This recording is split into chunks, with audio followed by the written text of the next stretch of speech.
Yeah. Hello, everybody. Found Richie. It's kind of weird coming in from this side, you know. New house. Miller Lite. New entry point.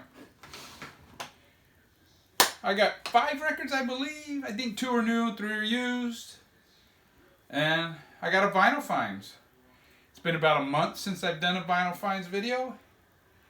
It's been a number of weeks since I've made a video. Let me show you this real quick. Sinatra. Caesar's Palace, dude. Check that out. Found it amongst my stuff.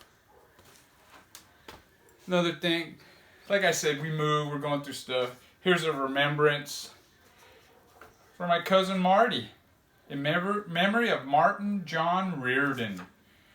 Born May 2nd, 1960, London, England. Passed away November 11th, 1988, Duarte, California.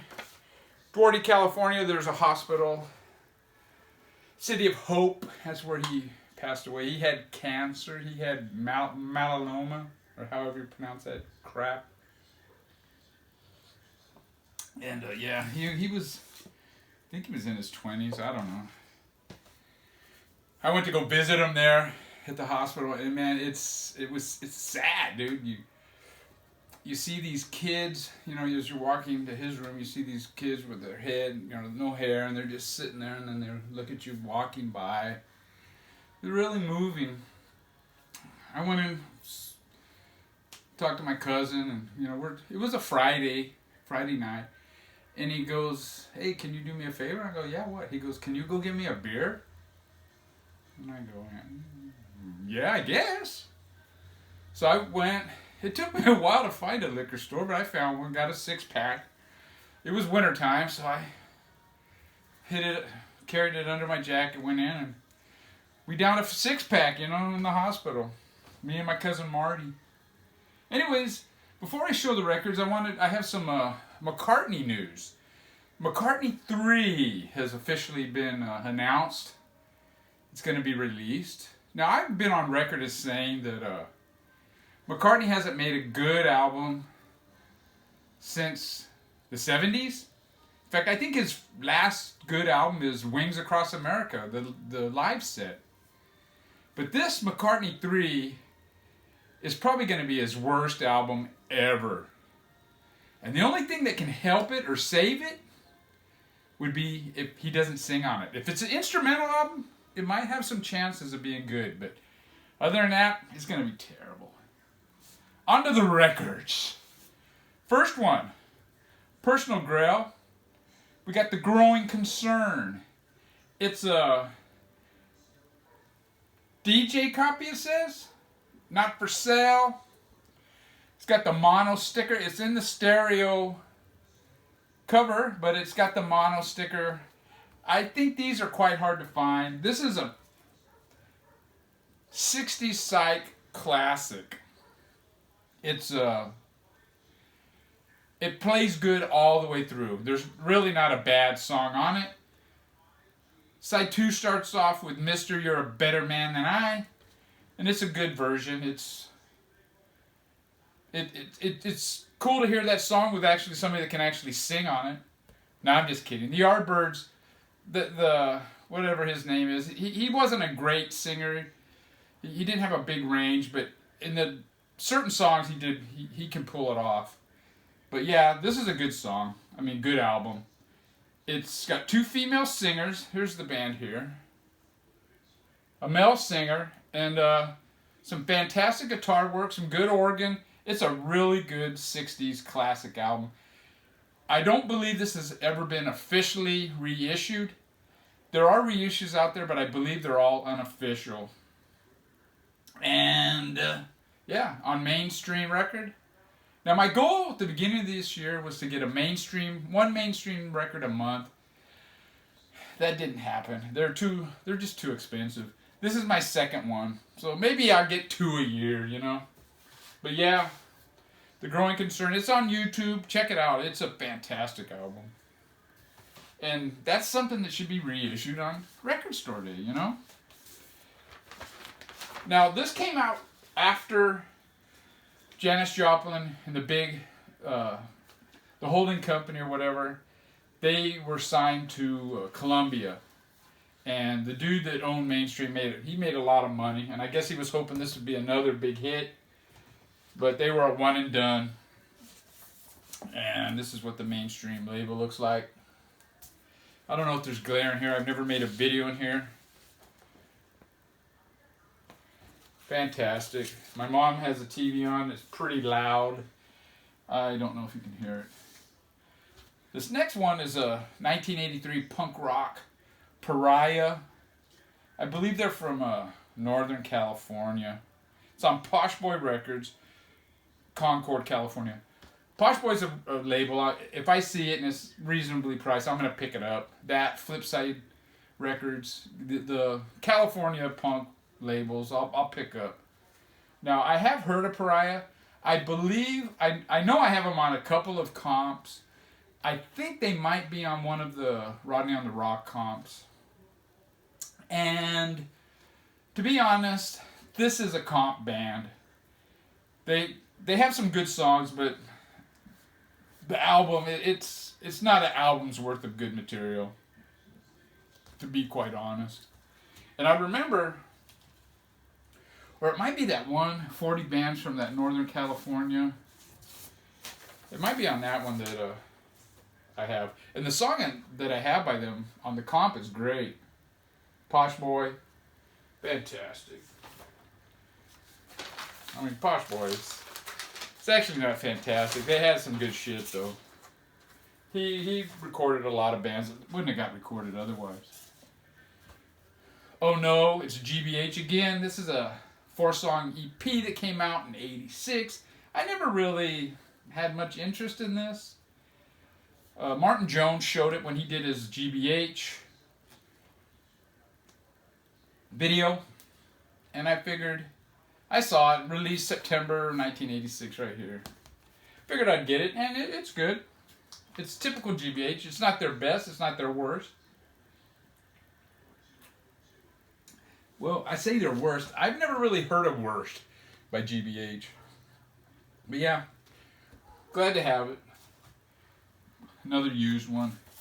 And it's on the Combat Core, the Camouflage label. Yeah, GBH, man. Oh no, it's GBH again. Another one for the punk rock.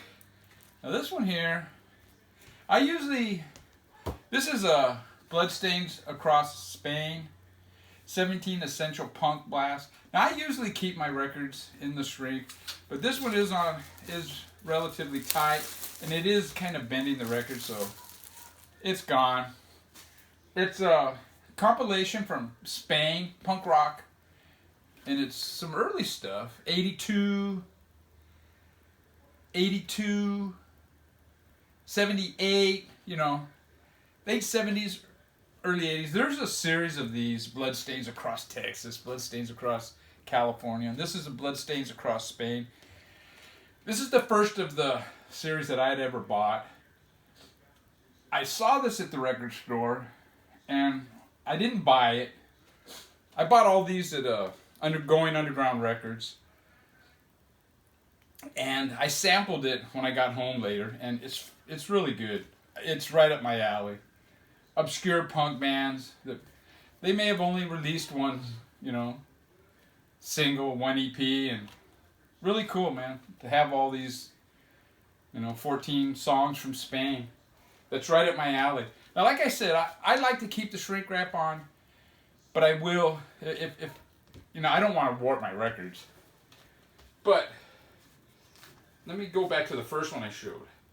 This record here, I didn't say, I'm sorry for jumping back and forth.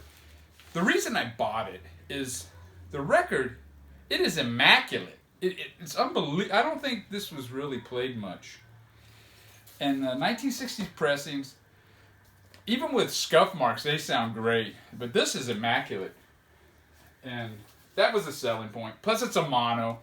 Now, if you can see, The top is worn, and so is the bottom.